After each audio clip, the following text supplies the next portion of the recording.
Hey guys, this is Coach Kita Busse with 180 Firearms Training, joined today by David. He is the humble marksman, and Grant Chancellor-Maddison from South Africa, who is currently visiting the US.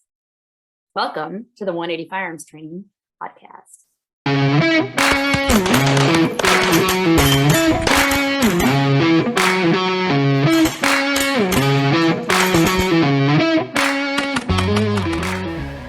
All right, David, why don't you go ahead and introduce yourself? Hey, my name's David. I run the Humble Marksman channel here on YouTube. I've been shooting practical shooting sports for about 10 years now, the first 3 or so being an IDPA and the last 7 or so being pretty much exclusively USPSA, although I still dabble in IDPA. About probably 5 or 6 years ago, I started making really terrible YouTube videos because at the time there was only like 7 or 8 channels making gun content. And whenever they talked about competitive firearms, they would get the information with the rule set really wrong. And for some reason that really stuck in my cross. I was like, well, I've got an iPhone now. I'm gonna make a video. So I did. And then I kept making them. And don't go watch them because they are garbage. They're truly awful.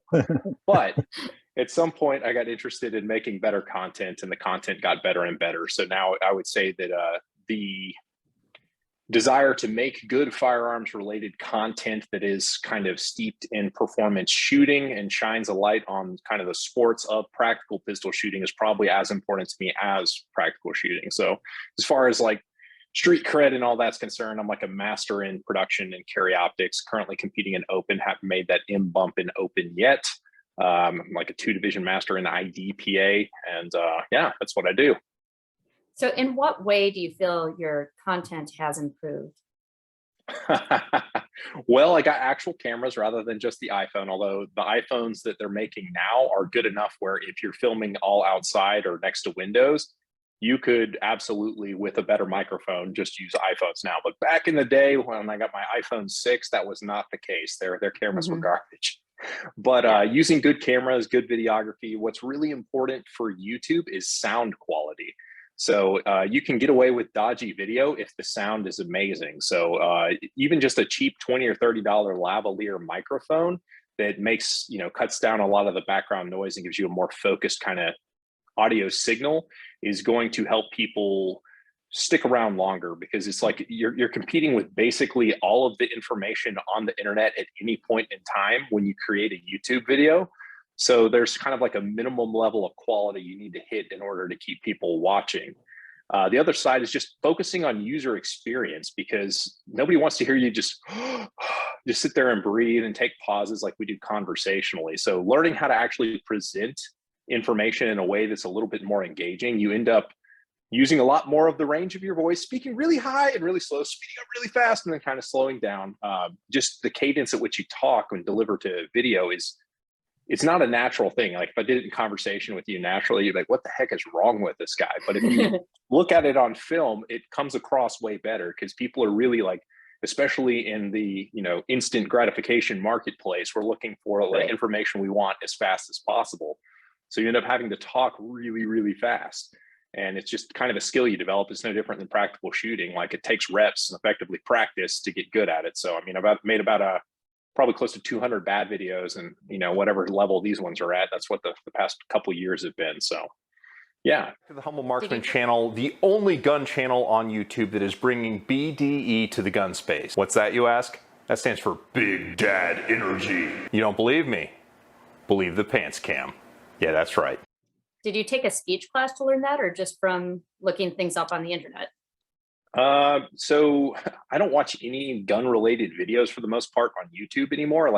It's all based around content creation, using visual storytelling, how to communicate with a video platform, because it's not just what you're saying and what you're putting on the screen, but it's kind of a combination of both.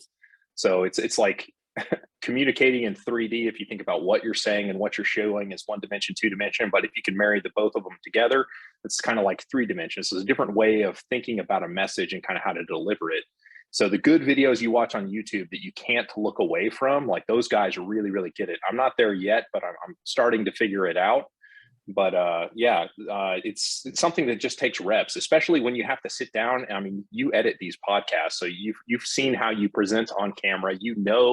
What your sticking words are when you're looking for thoughts like, so like those kinds of things, you become keenly aware of them. You also become of the sound of your inhale when you talk because it shows up in the waveform. So you end up cutting a lot of those out. It's just kind of it's a skill set, and you develop it just through doing it, unfortunately. It sounds like you've done a lot of research into it as well. just trying to get better at something, you end up, it's no different from your smart move book. Like when you start really kind of geeking out, and all of a sudden lots of information presents itself, and it just kind of all starts to fit together, like, oh, that's why that works. So right. it was kind of a similar situation, similar journey, I'd say. Okay. So tell me about what you're doing in your shooting right now for yourself. For me, and honestly, I hadn't really started. I shot a couple majors this year so far, but winter in Texas was longer than normal. So I really didn't get out training as much as I traditionally like to, which is, actually shooting for myself 1 to 2 times a week in live fire. So I hadn't really, I'm just kind of coasting off of where I've been my career so far this year. But for myself, where I'm getting at now and starting to ramp up training now that we're in the summer is focusing on all of the non-shooting activities and basically diming the aggression thing on everything else that's not shooting to 10, like going from 0 to 10 as fast as possible, because especially when you start to string a lot of complex activities together, it's easy to dial it back to like a 4 or 5, and that's where you just absolutely bleed and hemorrhage time. Because last year at nationals, I was about 2 seconds off the pace per stage, and that's just raw. Everything else isn't quite right. I'm not running as fast as I can. I'm not turning my body as fast as I can. I'm not drawing as fast as I can every single time. So it's just developing that consistency to just basically attack the stages wide open on all the non-shooting stuff, and hopefully maintain footing and not, fall down spectacularly. I would even.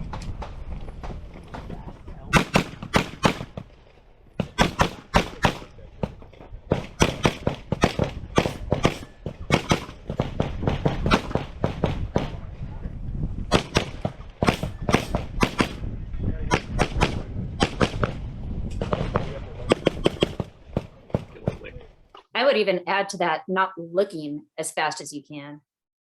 Yeah, turning your head, eyes and everything, 100%. Yeah, if you do it at a natural pace, it's too slow, it feels like. Yes. It doesn't feel that way when you study it. It's just like, wow, it looks like I'm moving in slow motion. And, hello, dog. Well, if somebody were to call your name on the range and you would just go, yeah, that's how fast you should be looking between targets. And it is actually a natural pace. We're just thinking about so many other things that we're not doing it sort of intuitively. It has to be trained. Yeah, I don't disagree, but that's the focus of my training. I'm not so much focusing on like the actual shooting or even so much the gun handling anymore, but it's creating kind of those combinations of, 4 or 5 non-shooting activities with small shooting bits in between to focus on the non-shooting versus just the, putting the hits on target, because, major power factor is a thing. Close Charlies get it done for the most part, although points certainly still matter, but it's also, it's easy to over confirm and over aim as well. So right. All that I think I figured time. out the open gun shooting speed. I'm closer to it. I'm not quite there, but really it's all the other stuff that I need to be finding the time on. So Grant, you had some questions about Dragon's Cup? Yes. So you shot Dragon's Cup 2.0. You have to be very specific in that. Attempted to, yes. I was there and participated, but it was far from my regular performance. But yes, we had the whole house came down with kind of a stomach bug leading up to the match, and I was the last one to fall. So I decided to fly out there to get back to the family quicker. And it was a game time decision of where I should even leave or not. But thankfully, I got over the stomach bug in time to make the flight and went out there. But the prep was totally off. And if you look at the result, it was particularly hot out there, and I wasn't at full strength. So the score certainly reflects it. But it was a great experience, a really great match. I really enjoyed it. Okay, what was your favorite stage? Yeah. Honestly, all of the long field course stages I really liked. Like the aspect of the match that I kind of liked is because Billy, who drew all the stages, is an open shooter, and he made it an open shooter match. But since everybody's shooting, pretty much if they're not shooting open, you're shooting carry optics or PCC at this point, or limited. Limited still, viable as well. Like the high cap guns, it really tested high cap guns in a really good way. And there's always arguments on kind of how to solve this one or two things. And as a result, all the stages, like on the same squad, you would see like 2 or 3 different plans, and they were all did effectively the same thing, but the order in which they did it was different. And I thought that was cool. But if you made me pick one, it would probably be the visual start stage, simply because we don't see a lot of visual starts. I thought that was kind of cool. And the extra points on the slider, I thought that was a nice detail, where you could take basically 2 extra shots on the disappearing target. Well, you could shoot it up to 4 times. Like that was an interesting. There was a lot of risk reward calls like that were baked into the stages that made the match just really, really strong, in my opinion. Yeah. And you both, I'm assuming, took all 4 shots at that disappearing target. Yes. Oh, absolutely. Yeah, absolutely. I mean, it was there. It was kind of like, if you're, regardless of your stage plan, you saw that target gradually slide down by not taking 2 shots. You're kind of just like, you were wasting it. So it was there. Might as well take it. Right. Yeah, that one was totally worth it. The target wasn't moving particularly quick, and it wasn't particularly far. So, I mean, you were leaving a lot of points on the table if you didn't shoot it. I mean, I 4 alpha'd the target pretty easily. Yeah. So it wasn't too bad. Okay. It was pretty easy hits. It wasn't a match to shoot production at. We'll just put it that way. No, it was not a good production match. But I mean, it kind of speaks to kind of the direction of the sport, as far as like we talk about how we break up nationals, and like the games we're playing with low cap guns versus high cap guns are effectively completely different games, especially when you consider major versus minor power factors. So it's almost like a match like that, low cap doesn't really need to be there. I mean, that would just be a really frustrating match to shoot in production. I got a lot of reloads in. I'll bet you did. I had to clean more magazines at that match than any match I've ever shot. And as an open shooter, we hate reloads. And yeah. I think we had 7 or 8 of them on that match. It was. Well, yeah, I mean, you guys have the biggest mag wall ever. So if you do have to do a reload, it's pretty fast. Yeah, the reload's not that big of a problem, but it's just the fact that the guns are special snowflakes, and you have to keep, everything, all the dust out of everything, especially at that range. Like if you had an open gun and didn't use a dust cover, or gun cover, I should say, not a dust cover. If you didn't use a gun cover at that, you were inviting failures. And I know a couple guys in open who weren't used to shooting in that environment did not have gun covers and had to borrow them because they figured it out the hard way, that the dust will blow into your gun and slow the slide down. That moon dust is something else, I'll tell you that. And you have to be careful when you're reloading your magazines that you're not leaving your ammo sitting out uncovered. Otherwise, the dust is going to blow in there. We saw a couple of dust doubles kick up, and that's going to drop a whole lot of sand in your ammo. Then you have to throw it all in a towel and do one of these things to clean it off before you put it in the mag. You have to keep everything covered. That match tested everything about shooting a match, like your process for shooting a match, because the conditions are about as harsh as they can get, short of like extreme rain or snow. Just the heat, the direct sunlight. I mean, that Odessa sun is no joke. That's fairly intense. And then you got the dust blowing every which way, your hydration, your nutrition, all that stuff mattered in a big, big way at that match. Is this something you do full time? The humble marksman thing, is that all you do, or do you have a regular job as well? No, I'm not of a size where this can be a full-time thing, especially in the political environment we find ourselves in right now. I'm not sure I'd be willing to kind of put all my eggs in that basket, since, family depends on it. So I do have a day job, and, work in the construction field as kind of my day job. And this is just kind of my second job, if you will. Used to wake up real early and dry fire, started waking up even earlier to work on, editing videos, filming videos, stuff like that. So just bringing cameras with me on the way to the range. I would say that if somebody were to go full-time as a content creator, there's sort of a critical mass, depending on how good you are at developing streams of income not directly related to views. Like the greatest example is like, Keita, for you, if you developed kind of an online content, like pay-per-view sort of thing, like Vimeo, and you used your YouTube channel to sell what was on that Vimeo, like if you develop a digital product and sell it, online, that's probably kind of the ultimate as far as a stream of revenue. I haven't done anything like that, so leaving a lot of potential earnings on the table. But I mean, there's a lot of different there's a lot of different income streams you have to have if you were to go full time like that. I know some of the smaller guys, like the Ultimate Reloader, he's actually sponsored by I think Lyman or Frankfurt, I can't remember. He's actually got people who like effectively have retained him on payroll for the most part to make, because he's making great videos featuring their products all the time. So like the 22 Plinkster, Dave, I got to meet him at a 6-hour event back in March, and he's sponsored by CCI.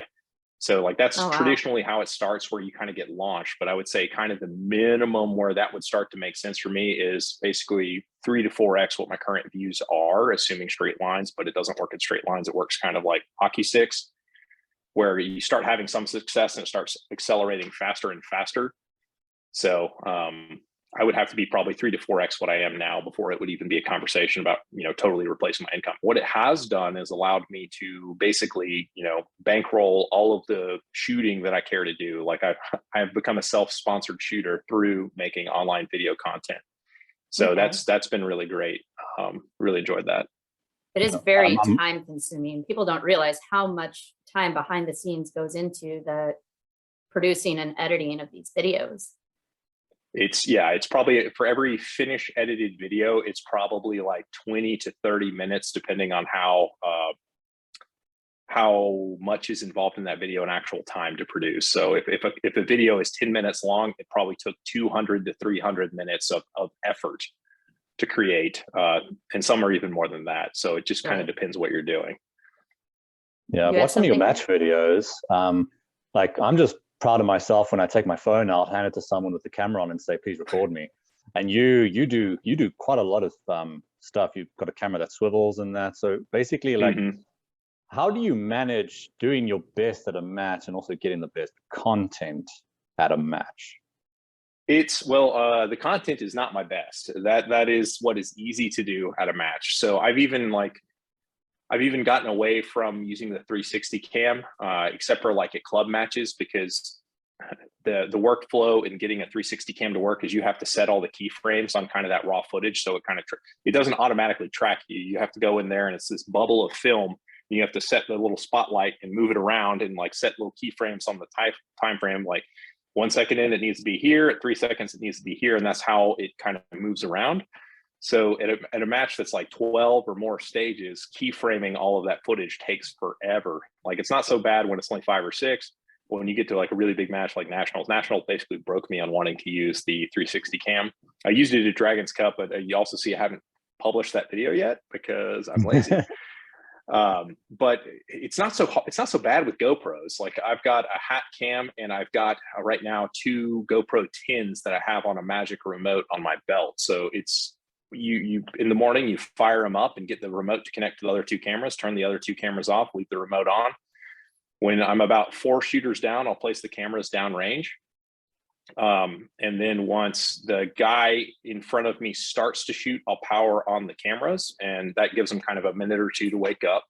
And then, by the time he's done shooting, I can see on the remote whether the cameras are connected or not. If they're connected, then I go about, the whole time I'm doing my, mental rehearsals and walkthroughs, visualizations, the same as I would otherwise. And, but then, the only difference is when I go to make ready is I click my hat cam and I click the button on my GoPro remote, and they all start recording at the same time.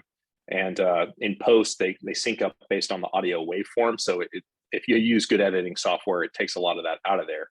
It actually, I would say, has been a help to focusing on my match process, because it's so easy to screw up and not get, the camera's parts messed up. So it forced me to have like a process on how I actually get ready to shoot.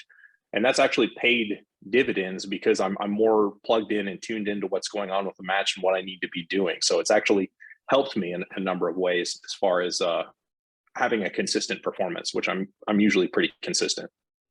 And pushing those buttons was probably just part of your make ready routine now. Yeah. As soon as the gun goes in the holster, I press both buttons and then, I finish my make ready, and it's not a big deal. Eyes, ears, camera. That's right. I mean, left hand goes to the hat cam, right hand goes down to the GoPro. It's not a problem.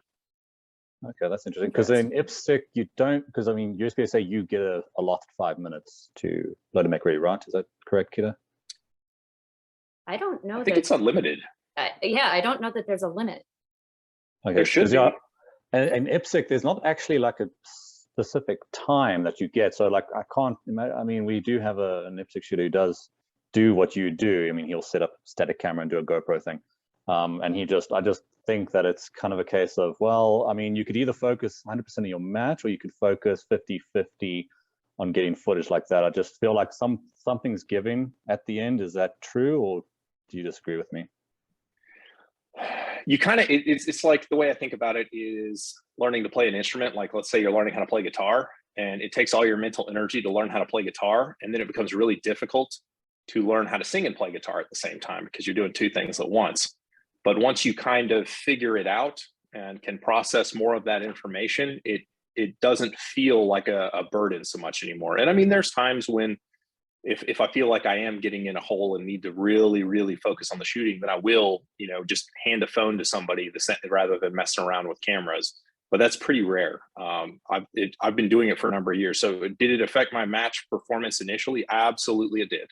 When I was getting it kind of figured out, for sure it did. At this point, I mean, part of the walkthrough is, once I understand what my plan is, I see where probably the camera angles need to be. And then, it doesn't take that much mental horsepower to manage the cameras at this point. It'd be nice to not have to do it. But again, that would be at a level of viewership that I do not have, because somebody would probably need to be compensated for that. To follow you. That's right.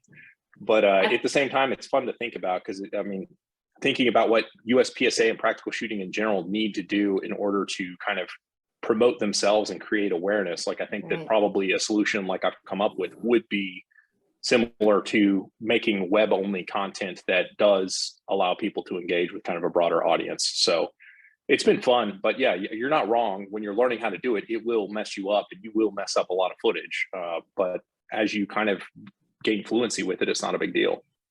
I would argue that might have even benefited your shooting, because that's a desirable difficulty. It's not changing what you're doing or what you're working on, but it's adding this sort of perceived level of difficulty that forces you to focus and visualize even more aggressively. Do you think that's helped your visualization? It absolutely has, but it's also added the level of analysis after a match. Like, it's really easy to look at you shooting from the back with somebody holding your iPhone and think you're seeing it all, but you're not. And like, especially the 360 camera, like, if you really want to know what's going on stage, if you put one of those in the middle of the stage, you can basically see yourself from the front. And then as you transition, go past it. Like, really, if you keep it in front of you, you can see everything you're doing. And having 2 or 3 camera angles, like, you become painfully aware of, okay, I thought I was getting low. It felt low. It wasn't low. Look at this drop step. And I mean, sometimes people stand in front of your cell phone footage when you're doing it. So it really has been a big training tool, because I can see, and it's through committing to myself to actually editing the videos, doing it, it's forcing me to see what errors I'm making. So it becomes a lot easier in my training to understand what I need to be working on. So it's been a blessing and a burden. We'll just call it that. That's awesome. Yeah, something it can be really hard to see is when they're recording you from behind. Am I over confirming my sights? Did I miss my index? Did I overswing that target or stop short? You can't really see very well from that angle. You can usually tell from the timing of the shot, okay, I overconfirmed my sights because that took too long, but you can't actually watch it happen from that angle. I think hat cam is a lot more valuable than it previously has been given credit as being. It's like, as a standalone thing, if you only got to pick one, I think probably it's some kind of third person I would say probably 360 would be the best if you only got to pick one. Number 2 if you only got to pick one, would be third person from behind you getting the whole stage.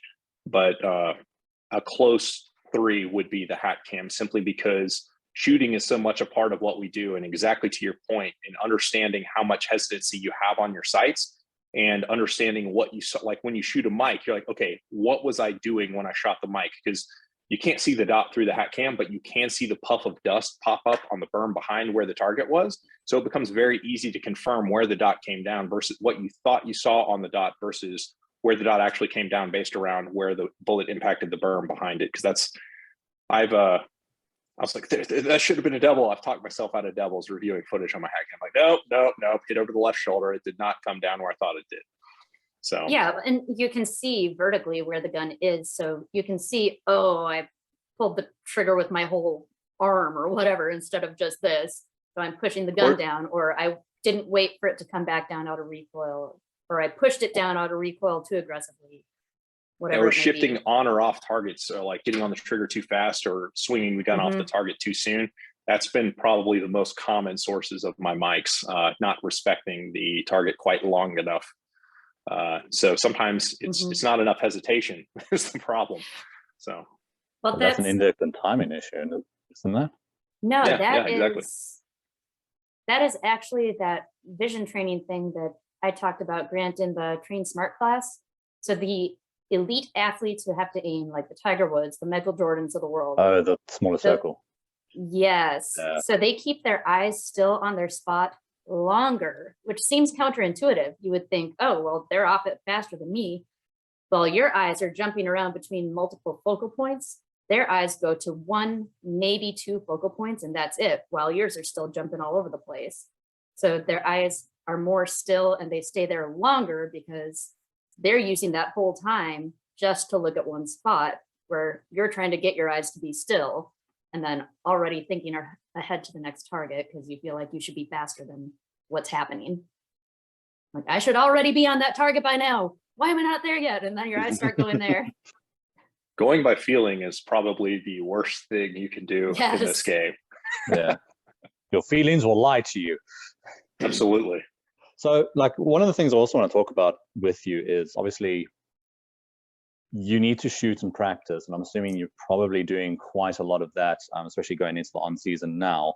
But how do you balance that with, because you're one of the few YouTubers who actually shoots the guns they review and doesn't just put through a magazine through it and say, oh, this gun's awesome? Because I've seen the YouTube videos where the guy, he'll shoot a magazine, but record it from like 4 different angles. I think you know who I'm talking about. I won't say names. But I was like, well, you had the same shot pattern, the same like almost malfunction on all 4 of those clips. So you only shot one magazine. Now you're telling me how the gun works. So how do you balance training with your sports gun and also doing shooting reviews? It's a special trip when filming, and it's not a super productive practice day. But what I will do, like almost always, is bring my competition gun with me, and I'll either start or finish the session with that gun, simply to, get some level of, reps in some kind of way. And usually it's not super productive. It's not like forging new territory, trying to get better, but it is confirming what I know I can do, the timing of the gun and how I need to be gripping it. Because I know that when I shoot whatever other gun that I've got with me that day, it's going to be a different grip, because an open gun grip is different than, any other gun's grip that's not an open gun. So I don't want to kind of violate my index or kind of the timing of the gun. Like, I want that to be my baseline timing. So I'll always bring that with me, and I'll almost always shoot at least, a magazine or 2 of a big stick with the gun to make sure that like that is what's in my mind and what shooting a gun kind of feels like. Other than that, I have memberships at a couple different gun ranges.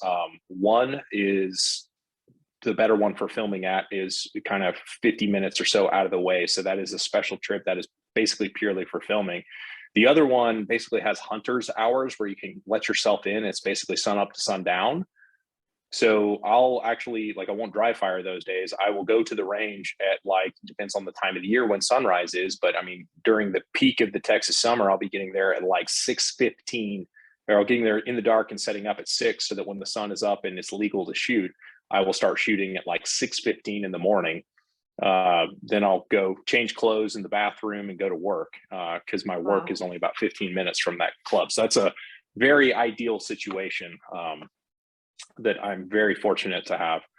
But without that, because there's storm damage and other reasons that keep me away from that club sometimes, then the practice quality is not as good. If I have to drive 50 minutes out of the way, I'm lucky if I get one time a week at the range.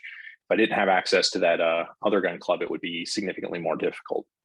And then they have noise restrictions in a lot of places where you can't start shooting until 9. Well, yeah, absolutely. And this particular club, the one that's close to my office, you can only shoot in one direction, and that's to the north. You're not allowed to point your muzzle of a loaded weapon over the berm. So that means no reload practice. So it's very like they do have bays that are wide enough where you can work on transitions and stuff while still keeping, you know, bullets impacting to the north.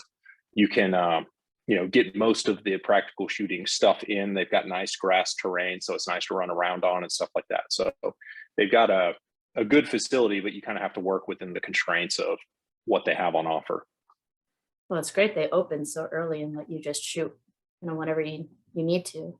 It is, I mean, it was a club, it was a bullseye club back in the day. I'm in the DFW area. And back in the day, this was out in the sticks, not around anything.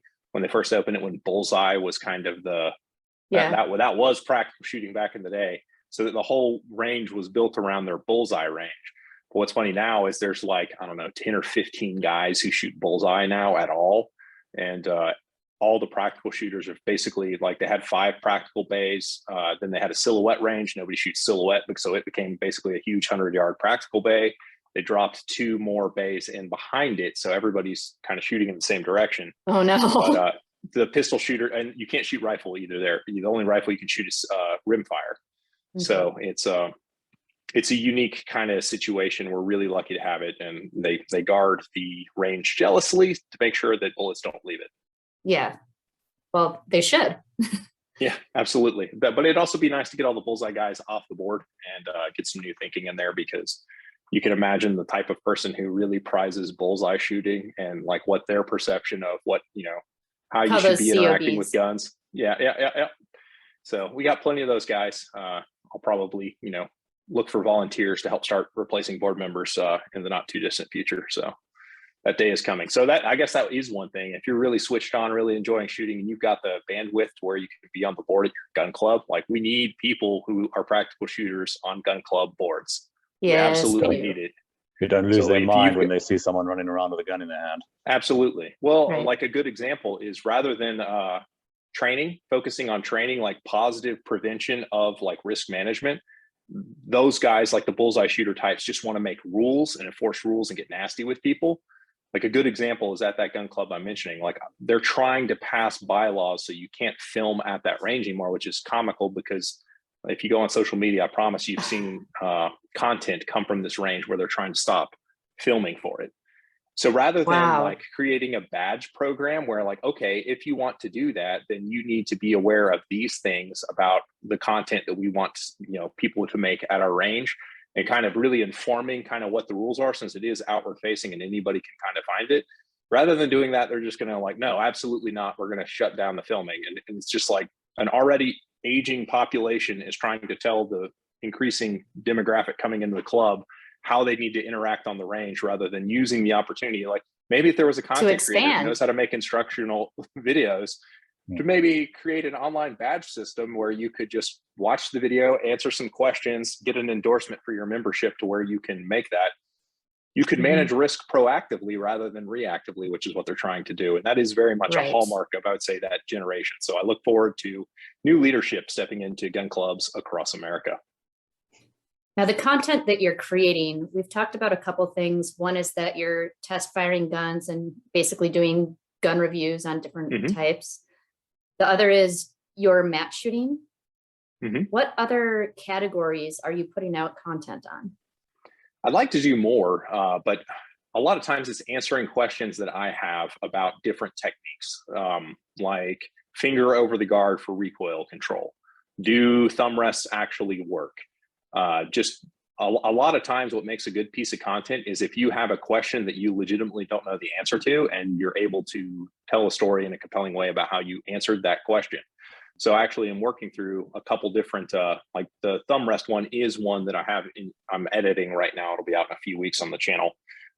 Align Tactical here in Texas, you know, contacted me, and I was like, I was thinking about doing this video anyway. So they sent me a thumb rest, and I tested on a SIG 320 to see whether or not, you know, I get any benefit from using a thumb rest. So I think stuff like that plays really, really well. If you look at all the really big channels, it's more of an entertainment and education. Like those videos are the ones that do really well for most, you know, people, but it has to be entertaining. It can't just be informational. So still trying to figure out that formula, because those videos don't do great for me, but at the same time, that's the stuff that I enjoy doing probably the most, is kind of those technique type videos as far as like, is this better than this? Those kinds of things are fun for me. And some of that's going to be really individualized, because unless you have a large sample size to be testing it, it's just going to be almost your opinion, unless you have some way to scientifically prove that it's working. Like, I don't know, maybe you could even draw angles on it and show the reduction in the angle, if there is one, or so if it influences the shot to the right, then you can show it's influencing the shot to the right, or whatever it may be. So with the thumb rest, I have a Mantis X10 Elite, which has a recoil meter on it. So it can actually measure the muzzle climb in angles as it rises. So that's the little bit of science involved. I mean, the other side is just practical, like slow motion video analysis, exactly like you're talking about. The other one would be just looking at targets. So like then I did 2 different drills at about 10 yards as fast as I could pull the trigger to let wherever the mechanics are going to be. And look at studying the result on target to see, like, is there a practical gain? But also, I mean, you're exactly right. When it's just me out there shooting, like, I'm not exactly the everyman.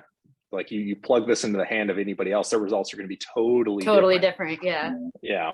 But I mean, you can speak to the constraints of the test and say, like, these are the things that I observed that I think are true about the thing. But, you know, how much of a benefit you might get from the thing is going to be totally different based on where you're at with your own technique. So it's, you know, a data point for the conversation. And usually it's more homework than anybody else has done on it. Yeah, that's true. Another example is I had an IDPA match where we had a low port, and the only way I could see the targets was if the gun was basically on a 90 degree.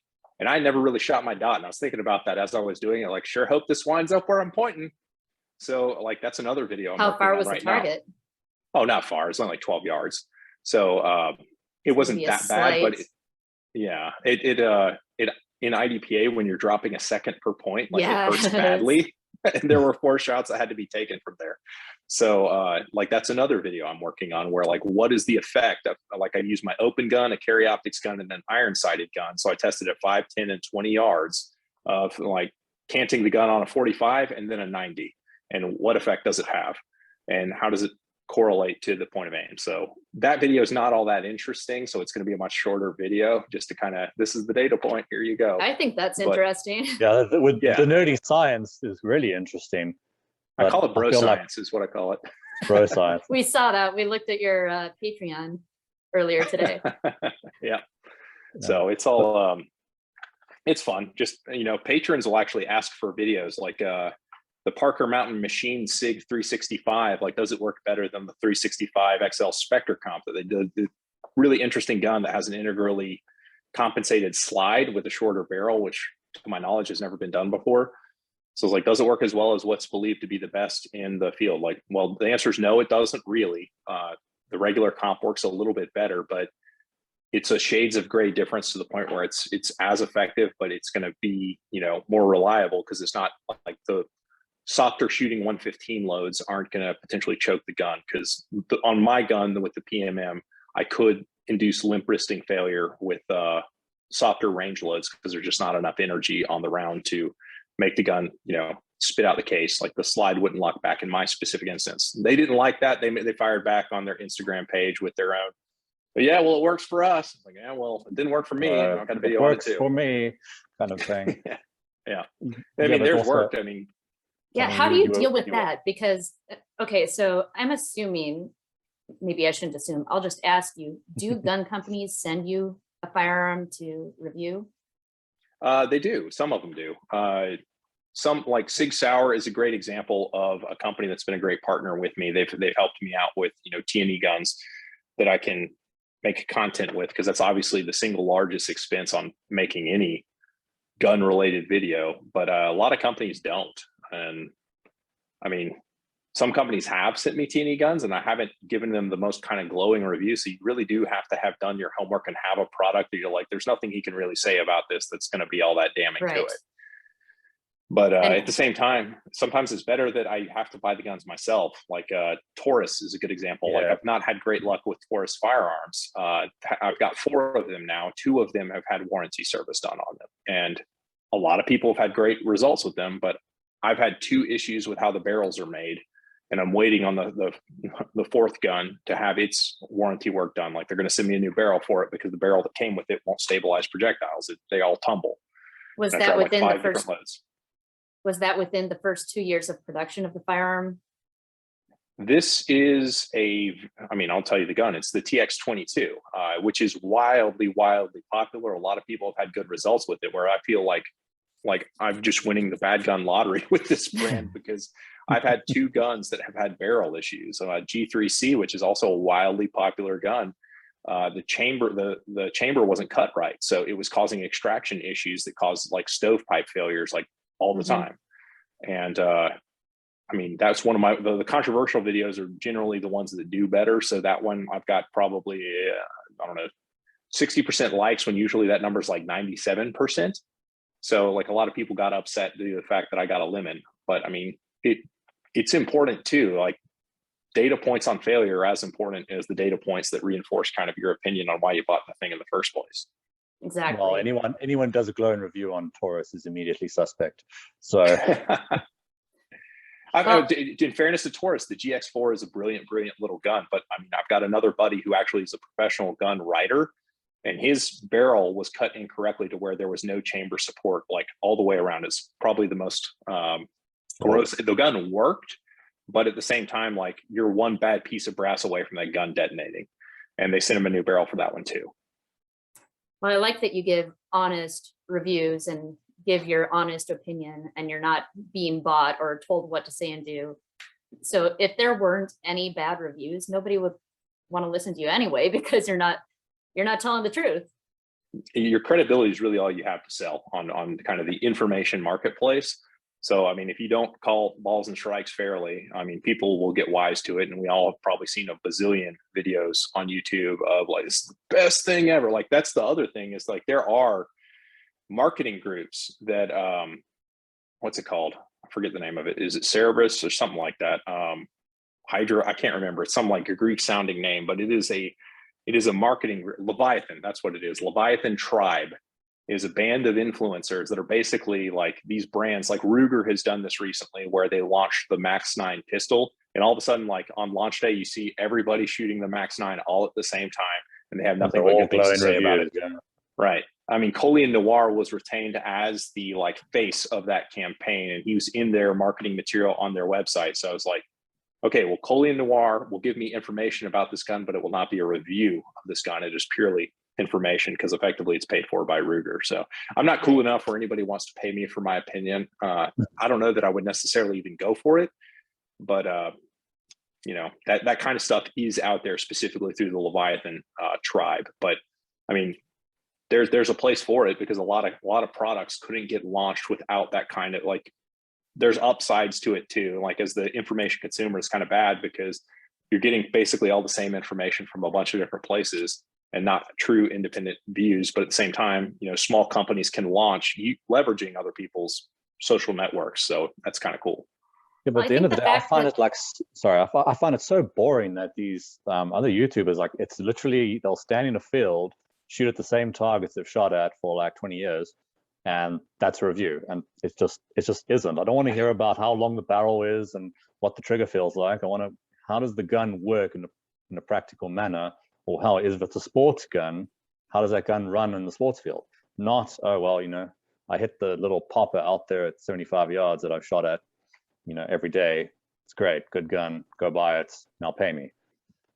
Yeah, I don't disagree. And that's part of the reason I've started making content is, it was the same thing. Like originally for me, it was CZs because I was competing in production with CZs back in the day.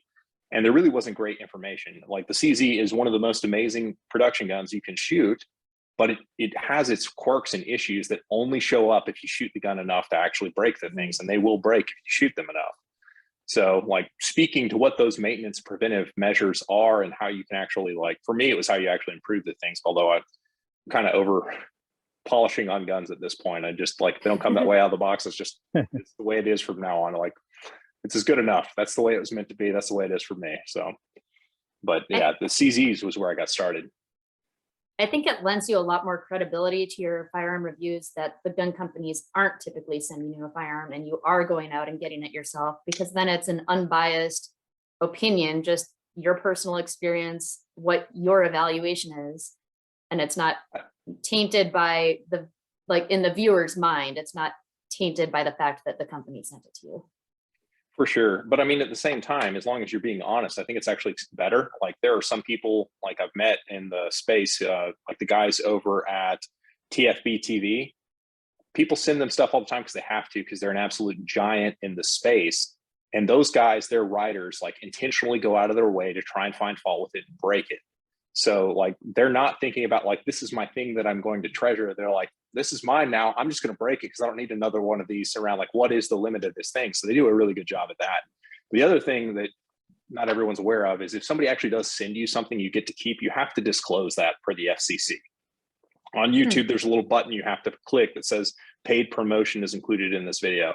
And as far as the FCC is concerned, if somebody, like the difference is there's testing and evaluation, which means they're going to send you a gun, you use it to make the piece of media, and then you can either send a check and keep the gun or send the gun back. And that's probably the most common program that guns circulate on the space. But increasingly now they're called samples, where they will actually just send you a gun and it's yours to keep. And a number of different gun companies have taken that strategy to launch product, like fully acknowledging that social media probably is the most important thing. But then it comes down to the credibility of whoever is receiving that gun. I mean, I've received samples from I've received a couple from SIG and a couple from Springfield Armory and stuff like that. But I intentionally go out of my way to try and find things that I don't like about the gun and make sure they show up in the video. And if I do have an issue with the thing where I have to experience their customer support, I'd be sure to talk about the customer support that I received on the thing. Like I mean, your credibility is all you have at the end of the day. And if they say, well, we need you to send the gun back, then it's like, okay, here's your gun back. Like I've got a pile of them at this point that just sit in the safe waiting to be compared to other guns. Cause like there's probably less than 10 guns that I actually have that I, care about because they're useful to me. And there's a bunch of other guns that just kind of sit there waiting their turn to be compared to other guns. And like, it's no different than like books on the shelf. So that's kind of the way they get treated. Okay. Now, can you tell us a little bit more about your Patreon account and how all that works and what you're doing with that? Yeah, absolutely. Patreon, for those not aware, is basically, it's almost like a pay-per-view. They're sort of like tiers, but it's almost like a private blog is what it amounts to. So people use it different kinds of ways. I mean, probably the way I use it, I've got tiers set up where just my behind the scenes stuff, pre-production notes, I put like patron only content when I first get guns. Like I'll do unboxings and first shot kind of reviews. I've got one I need to edit, come to think of it. And I'll put those up there specifically where like some people want just like the raw, honest truth, like you on the range, completely unpolished. Like, what are you really thinking as you shoot the gun? Some people really like that kind of stuff. So that's the kind of stuff that I put there. I also try to have conversations via like the blog posts. Like, what do you think about this? Like, what is interesting to you? Like, okay, SHOT Show just happened. Was there anything that stood out to you? So I get so many comments that it's impossible to like respond to them all. But what I can do is if somebody puts, stuff on Patreon, I pay attention to it. As I mentioned, like I spent $700 just to make a piece of video that was ultimately demonetized about that Parker Mountain machine because a patron asked for it, because it was a question I wanted answered as well. So, I mean, I kind of use it as a two-way conversation. I mean, at my level too, if somebody wants to perhaps give more because they really like the stuff, like I offer to do like match reviews. So like there's a full match one or a stage type review, because I downloaded Shot Coach back before it lost iPhone support. So I have Shot Coach now and forever on my phone. So I'll use Shot Coach to help people kind of see what they need to be seeing who are just kind of getting into the sport. People usually only engage on that level for, a few 4 or 5 months maybe. And then they're like, okay, I'm starting to see what I need to be thinking about. And it's just kind of a second set of eyes. And some people just are really enthusiastic and almost want to just be like benefactors or something like that and gift more than that. And I'm very grateful because ammo's not cheap, as you're aware. Right. So Max Michel does a great job on Patreon. He does a little bit of video coaching and a lot. Basically he has a YouTube channel that you've never even heard about, where the only way you get at it is through his Patreon. So everybody uses it a little bit differently. And that's what I do. He's got 2 levels. There's like a $3 level and a $10 level. And I think he's put out like 200 or 300 videos, and they're all like 8 minutes long. They're usually well produced. And if you're not exposed to a lot of Max Michel content, it's probably the only way you can kind of get at it. But it's, if you want to spend a lot of time watching Max talk, you sign up for his Patreon and sit down and, you got probably 800 minutes of video to watch just Max talking about stuff. I didn't realize you could link them that way. keeping your YouTube private for Patreon? Well, I use private videos on YouTube. Like what they want you to do is link it to like a paid version of Vimeo, but Vimeo, the creator, has to actually pay money to host video on it. So I'm not that serious about it. I'll just use unpublished links that you can only, like the only way you're going to get that link is through my Patreon. So in theory, they can circulate, but I don't, to my knowledge, none of them have ever been circulated because people who are paying for something generally take it a little bit more seriously than, you know, stuff that's being given away for free. Now, I have another question for you about your YouTube channel getting monetized. We attempted to monetize this podcast. We met all of the requirements and it was denied because it's firearms related. Interesting.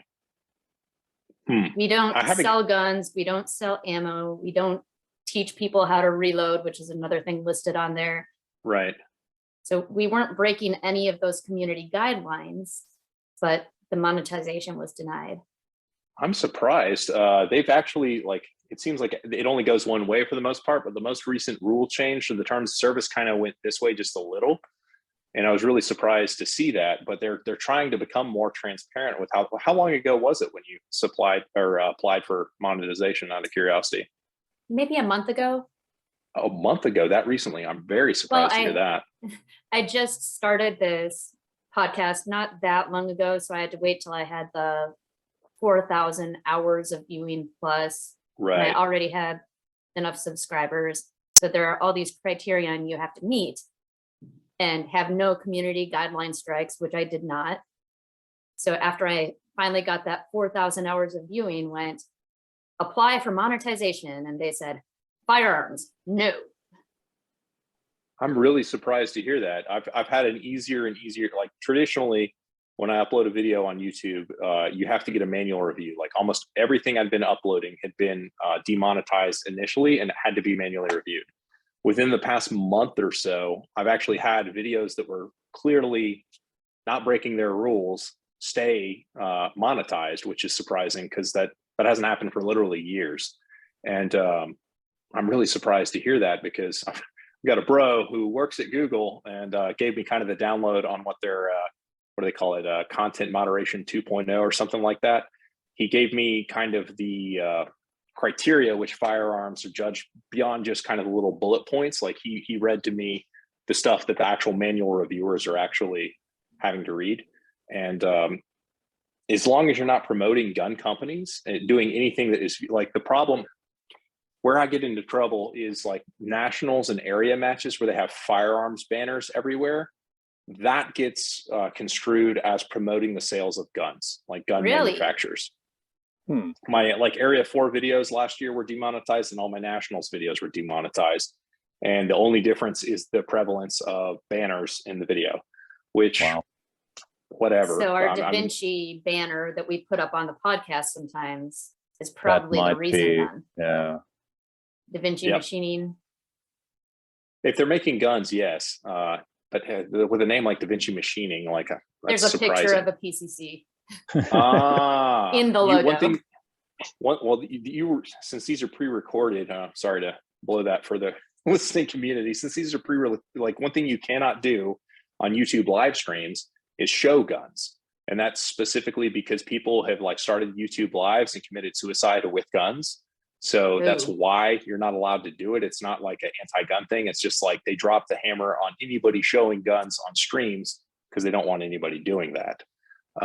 But you're not doing that. You're pre-recording your stuff and editing it. So I'm really shocked that I don't know. And we're not even shooting. We're just talking about sports shooting. Did they give you any stipulation on how you can reapply? Like anything you could do? They said go through and remove any links that's selling firearms. So I guess if I tagged Da Vinci Machining's YouTube page, but it's not to their website, it's to their YouTube page. And same with, I don't know, I think I did that with SIG and a couple other gun companies, but just to their YouTube page, not to their website. So what I'd recommend doing is there is an add-on for Chrome called TubeBuddy, T-U-B-E, Buddy, B-U-D-D-Y. and it costs, Okay. I think, like $10 to $20 a month. I can't remember, but I think you get like a month free when you sign up. It has a bulk description editor. So you could go through and change all the descriptions on your videos to effectively nothing, or just the latest podcast in the 180 trading podcast, but don't even put the word firearms in it for now, and just wipe out all the video descriptions on all your videos and just put something generic like that on every single one and try again and see what happens. If that truly was what it was, which is what it sounds like, that's what they're pointing out as description. Because I ended up, like, I started my own website because I do use affiliate links. And gun parts aren't like they used to be able to. You could sell like red dots and stuff like that, like links to Amazon type stuff, and that was okay through that. They changed that right before the more permissive terms of service change. They changed that to where you can't do any gun parts at all, like to the point where even holsters are kind of questionable. Although Really? I have holster links on I think almost all my videos. And they've been staying monetized. So that would be probably what I would recommend, is just checking that out and seeing if, so the lens you have to look at through it is we're all like really technical, plugged into the space. The people who are reviewing these things don't know anything about guns, like literally Right. nothing. They read a script. So you kind of have to put yourself in the shoes of an idiot. And would an Some idiot think 18-year-old this is kid. against the rules? Yeah. And if the answer is like it all points toward yes, then don't do it, which sucks. It really sucks. But at the same time, I mean, it's their sandbox. We're just playing in it. We might have to change the name of the podcast to 180 FT podcast. Yeah. Instead of firearms training. Yeah, not a bad idea. That could probably, it wouldn't hurt anything to do it. That's for sure. Because I mean, especially generally speaking, most of your web traffic is going to be from people who already know you. So right. I don't know how, they're probably searching for Keto Busse. They're not searching for like 180 firearms training. They're searching for Keto Busse. So, and it's on my Keto Busse channel. Yeah. And if you've got a web page, you can kind of embed links to it and stuff like that there. I don't know how much that helps. Which is called 180firearmstraining.com. So I don't know if I can even tag my own website. While you're trying to get monetization, I would probably just play it safe and remove it all. Like once you have it, especially once anything gets manually reviewed, they say that it's continually reevaluated, but that's not been my experience, because like I used to play the game where I would just basically put a basic dummy description on my videos. And then after I got my manual review, I'd dump all the links that I wanted to on my videos, and I never lost monetization. They say that that's not supposed to happen, but it worked. It used to work anyway. But I mean, I started kind of playing more earnestly by their rules since I have my own website now. But I mean, my website has a more innocuous name. You could probably guess it, but there's nothing particularly great about my website, so maybe don't go there. But in your instance, because it does say firearms, but it's training. I don't know. Right. I think you probably just got the wrong card on who reviewed it. If you just sign up for TubeBuddy for free and wipe out all your descriptions, you might get somebody who's more knowledgeable and fair to do it. Because I mean, there's a good chance if somebody's working for Alphabet Corp, they probably don't like guns. They probably share kind of a similar mindset of the people who are running the company. So they'll try and play fair to a point. In order for them to see that banner, they would have to play through a few minutes of the video to even get to where it pops up on the screen. I'm not sure how they do it. I think the AI scans the video and like gives them like key moments to review manually. I think that's how it works, but I don't know. My buddy didn't know either, but just thinking, because they've got an algorithm that's determining whether or not it's suitable for advertisers. And my guess is that there were just enough moments in enough of your videos that kind of triggered the machine to where that person just probably looked at what those things were and just said, yep, denied. There's probably not a tremendous amount of human processing that goes into it. So if it's unlisted or private, then are those ones being reviewed as well? I don't know, honestly. I don't know. I have a bunch of unlisted and private videos on my page, but they're all like back when I used my page for hosting my own videos to share with family members back in the day before social media was the thing. So I really don't know about how it plays with those. If it is content that's not, I would move that content onto a different channel you use for personal use and maybe keep it off what's intended to be a business channel. Gotcha. Okay, It's so why, you've I never mean, done a private video of you like reloading Mine Major or something and held it for your Patreon guys or something? I have, but I host it, like I have 2 channels, and I'll host all that stuff on my dodgy second channel that I don't really care Okay. whether or not. So if it gets taken down. Yeah, if it's, I mean, that my second channel is right on the cusp of getting monetized, so I haven't like put enough content on it outward facing. I just use it largely for Patreon stuff. But you know, I'm starting to do my own, like, because I'm having fun with live stream. So like, Keto, when you invited me onto this podcast, I used an excuse to buy like a proper light and a proper webcam and this microphone that I'm talking into. So now I have an excuse to actually live stream. So I'm going to probably start recording live streams specifically on that channel because it's fun. I enjoy the engagement. Right. So That immediate feedback, you can, that exchange. Yeah. It's very cool. Yeah, it's fun. I mean, video conferencing is, I mean, everybody in practical shooting is so spread out across the states that's kind of how you have to interact with people. It's not like there's maybe 100 people in a metro area of 7 million that do what we do. So you kind of have to string enough of those together, and there's a good chance we all don't live around each other. So. Right. Well, do you have any companies you'd like to give a shout out to? Sure. Bull Armory makes great open guns, and those guys are really cool. So I'm really grateful to be shooting their open guns. But they're basically it. That's all I got. That's I've basically dropped all my sponsors, but they take care of me, so I try to help them when I can. Yeah, Ben Rendell over there is a good dude. Ben's the guy, as far as I'm concerned. Awesome. So. Yeah, they make good stuff. They do. They do. You have to say Ultimate Racer. Ultimate Racer. That was quite good. Yeah, you got to do that. So what's your plans for this year? What kind of major matches? You're heading down to nationals, I'm assuming. I'm actually not going to nationals because I feel like they messed that up. They put race gun nationals in the middle of October in a northwestern range in Colorado, where talking to Charlie Perez, who lives not too far from there, he's like, there's about a 50% chance that you're going to get snow that time of year. It is a beautiful range, though. It is gorgeous. It absolutely is. But it's also 4 days. So if it's already a time with like really dodgy weather chance, we're going to stretch that out for 4 days. Like, I don't have snow gear. I live in DFW, so I don't want to figure out what that's like. And the other thing is, because it is 4 days, like that's just a lot of PTO to be taking to be away from work. I mean, especially shooting a bunch of majors this year otherwise. So I just basically made the decision that, you know, I'm going to ride the pine this year for nationals. I signed up the Infinity Open in place of it, which is just like a week removed from that, which is actually pretty local to me. So that'll be nice. But I'd say you got Area 4 on the books, the North Texas Open, debating the Oklahoma section match. But I'm not really going to go around to all the other area matches because I've burned up a bunch of my PTO so far this year. So, like I say, working the day job prevents me from traveling to perhaps all the matches I'd like to shoot. But it's a good time. Yeah, yeah. Things have gotten pretty expensive for travel as well with gas prices and even flights and shooting are prices way up. Yeah, I mean, brass is twice as expensive. Primers are 4x what they were a year ago. Projectiles are up 20-30%. Like it was never a cheap out there, hobby.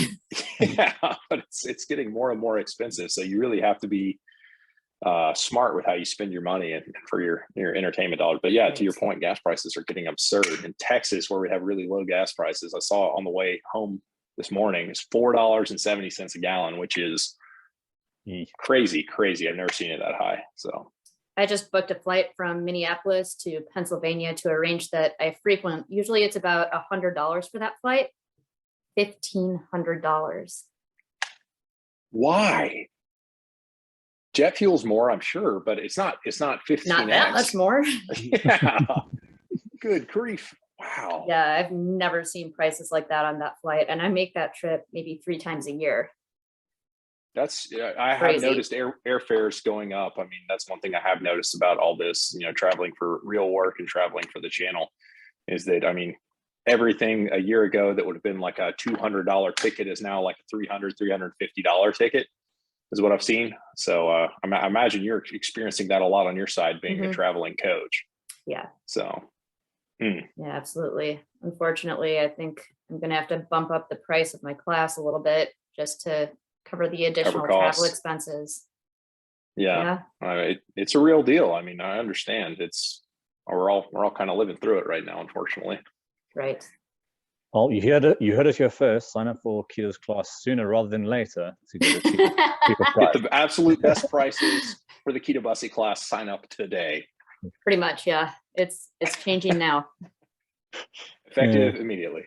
Right. Very cool. All right. Well, thank you, David, so much for coming on. It was a pleasure having you. Yeah, I've enjoyed the discussion.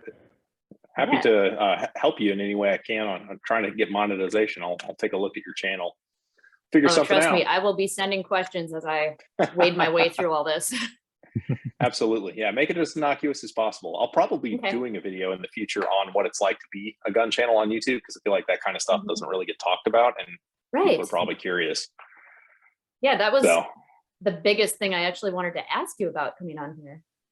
Yeah, no, it's so confusing. I'm happy. Like, I want more people who are like, it's the same with like independent reporting, like the whole, some of you, maybe you, Keita, I don't know, but my wife has been keenly invested in the Johnny Depp Amber Heard defamation hearing, and she watched it exclusively through independent content creators who were like live streaming court TV, and the quality of reporting from those folks, the independents, versus what kind of the corporate folks were doing was night and day different. So I try to encourage as many people as possible to get into the kind of the online content creation game, simply because like there's a better chance of better stuff getting out there. Yeah, absolutely. You can kind of crowdsource sort of opinion, but to get noticed, you have to do it kind of good. And I'm happy to give away, there's no secrets here, the formula for how that works as well.